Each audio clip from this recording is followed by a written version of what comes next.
এক মামুনুল হক কোথাও দাঁড়াইলেই সেটা মিছিল হয়ে যায়, এমনি দাঁড়াইলেই হয়। মামুনুল হক হাঁটলেও মিছিল। ঘটনাটা কি এরকম হইল কা না? মানে নতুন প্রজন্ম চায় আল্লাহর জন্য, ইসলামের জন্য কিছু করতে চায়। আলহামদুলিল্লাহ, আলহামদুলিল্লাহ। আজকে হুজুর আমার কুমিল্লা ইউনিভার্সিটির ছাত্ররা, সরাসরি ইউনিভার্সিটির ছাত্ররা দাওয়াত দিছে আগামী 7 তারিখ ডিসেম্বর দুপুরবেলা তাদের ইউনিভার্সিটির ছাত্রদের প্রোগ্রাম।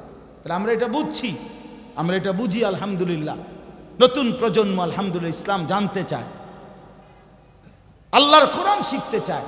এই জন্য এই বিদআত, খুরাফাত, এই কুফর, শিরিক, এই নাস্তিকতা ইনশাআল্লাহ বাংলাদেশের জমিনে থাকবে না ইনশাআল্লাহ। কোনো সন্দেহ না ইনশাআল্লাহ। বাংলাদেশের গলিতে গলিতে, রাস্তার মোড়ে মোড়ে, প্রতিটা আনাচে কানাচে আল্লাহর দয়ায় অসংখ্য অগণিত ছোট বড় কওমি মাদ্রাসা প্রতিষ্ঠিত হয়েছে। এটা প্রমাণ করে এদেশের মানুষের সাথে কওমি মাদ্রাসার সম্পর্ক একেবারে গ্রাম পর্যায়ে, ইউনিয়ন পর্যায়ে, ওয়ার্ড পর্যায়ে, ঘরকে ঘর এখন কওমি মাদ্রাসার উলামায়ে কেরাম, তালেবে ইলম মুসলমানদের ঘরে ঘরে আছে। আলহামদুলিল্লাহ, আলহামদুলিল্লাহ, আলহামদুলিল্লাহ। কথা বললে আগানোর দরকার নেই, কথা বলবেন না, তাইলে আপনারা বাকিরা বসার চেষ্টা করেন। কোরআন শরীফে আছে হযরত মুসা আলাইহিস সালামকে আল্লাহ তাআলা প্রথম যখন তুর পাহাড়ে কথা বলবেন, তখনই আল্লাহ তাআলা শুরুতে বলে নিছেন, ইন্নী আনা রব্বুক ফাখলানা আলাইক, আমি তোমার রব, তুমি তোমার জুতা খুলে ফেলো। প্রশ্ন হলো কেন? তো আল্লাহ নিজেই বলছে, আনা আখতারতুকা, আমি তোমাকে নির্বাচিত করেছি, ফাসতামি' লিমা ইউহা, অতএব আমি যা এখন ওয়াহি করব, বলবো, তা তুমি মনোযোগ দিয়ে শোনো। তাহলে এতে করে বোঝা গেল আল্লাহর ওয়াহি, আল্লাহর কালাম, এই জুতা খুলে শোনা এটা আদব। নাই তো মুসা আলাইহিস সালামকে জুতা খুলতে বললেন কেন? এবং তখন প্রচন্ড ঠান্ডা ছিল। মুসা আলাইহিস সালাম ওনার স্ত্রী সহ এই ঠান্ডায় কাঁপতেছিলেন। ঠান্ডার থেকে একটু বাঁচার জন্য একটু আগুনের সন্ধানে আসছিলেন এই পাহাড়ের টিলায়। তাহলে ঠান্ডা ছিল প্রচন্ড, তাহলে এরপরে সেখানে জুতা খোলার তো প্রশ্নই আসে না। উচিত তো আরো মৌজা কম্বল গায়ে দেওয়া, কিন্তু আল্লাহ তাআলা বললেন জুতা খোলো। তার মানে আল্লাহর কথা, আল্লাহর ওয়াহি, এটা জুতা খুলে শোনা আদব। তো কোরআনুল কারীম আল্লাহ তাআলার ওয়াহি কিনা? বলেন না, আল্লাহর কালাম কিনা? হযরত জিবরাইল আলাইহিস সালাম 23 বছরে নবী সাল্লাল্লাহু আলাইহি সাল্লামের উপরে কোরআন নাজিল করতেন। আবার এমনি তো অন্যান্য কথাবার্তা বলার জন্য আল্লাহর পক্ষ থেকে আসতেন।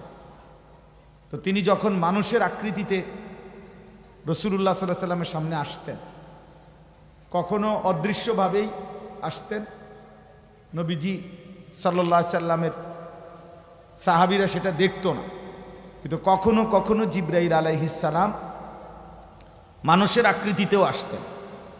তখন এসে কথা বলার জন্য আল্লাহর নবী সাল্লাল্লাহু আলাইহি সাল্লামের সামনে বিনয়ের সাথে বসতেন। আগে বসতেন, এরপরে বলতেন।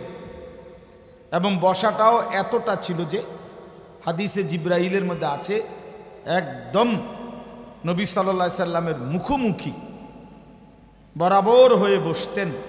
ফলে নবীজির হাঁটু বরাবর হাঁটু, নবীজির বুক বরাবর বুক, চোখ বরাবর চোখ, এত মনোযোগী হতেন। এই জন্য এইটাও একটা আদব যে আল্লাহর কথা বসে শুনতে হয়।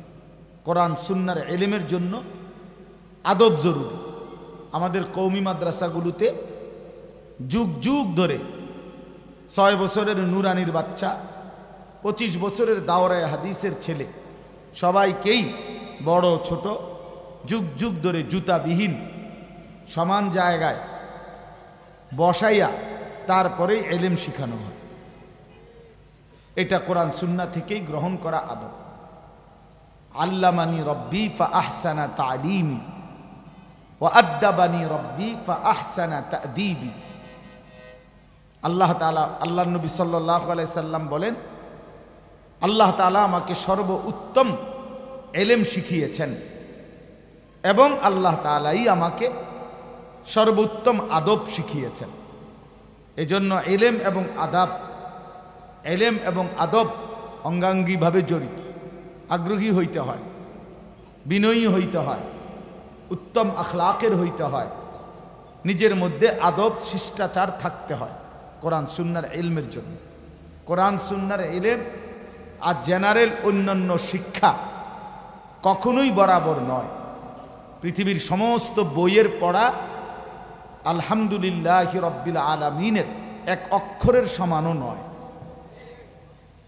কোনোভাবেই তুলনার যোগ্য নয়। খালেকের কথা আর মখলুকের কথা বরাবর হইতে পারে না, এটা কোনো তুলনারই যোগ্য না, তুলনারই যোগ্য। এজন্য বাপ কোরআনুল করিম, কোরআন সুন্নাহর ইলমের জন্য সাংঘাতিক আগ্রহ থাকতে হয়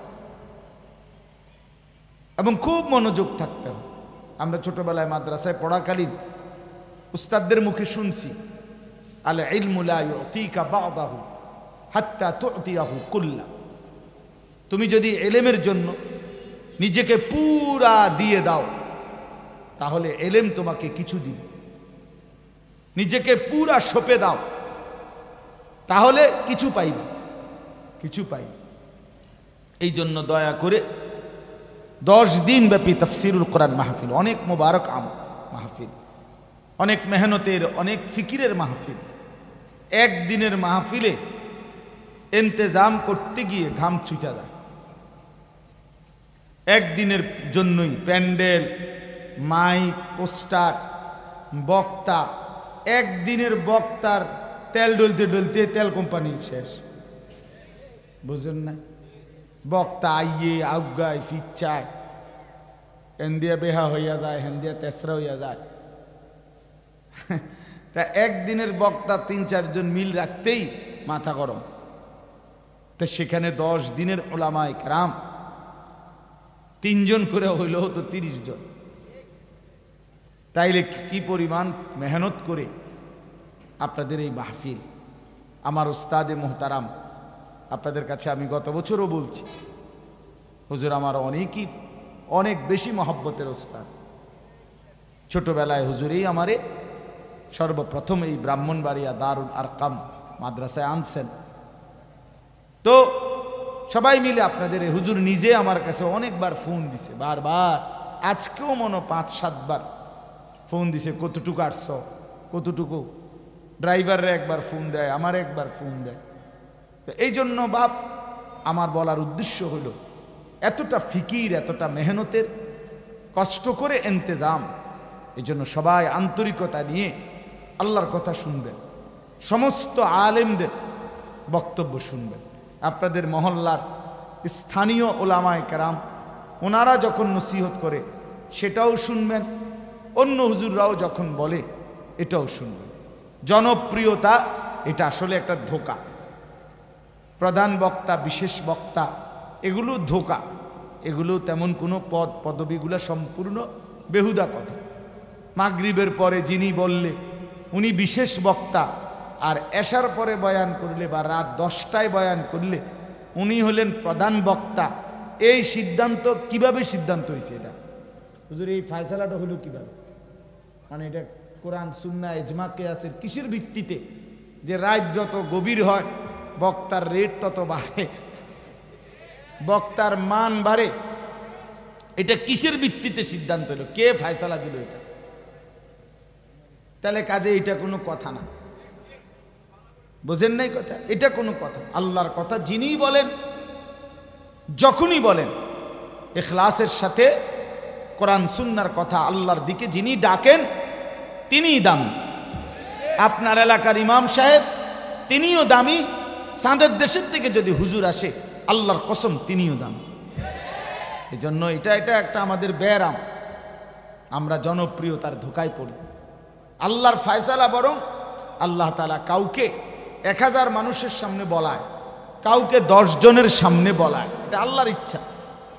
আর এখানে 10 জনের সামনে বললে উনি ব্যর্থ, আর 1000 মানুষের সামনে বললে উনি খুব সফল, এটা কে সিদ্ধান্ত দিয়েছে?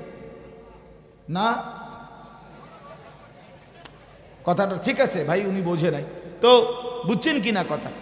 মানে কম মানুষের কাছে বললে ব্যর্থ, কথা বলেন না কেন? আর বেশি মানুষের কাছে বললে সফল না, আল্লাহ গ্রহণ করলে সফল।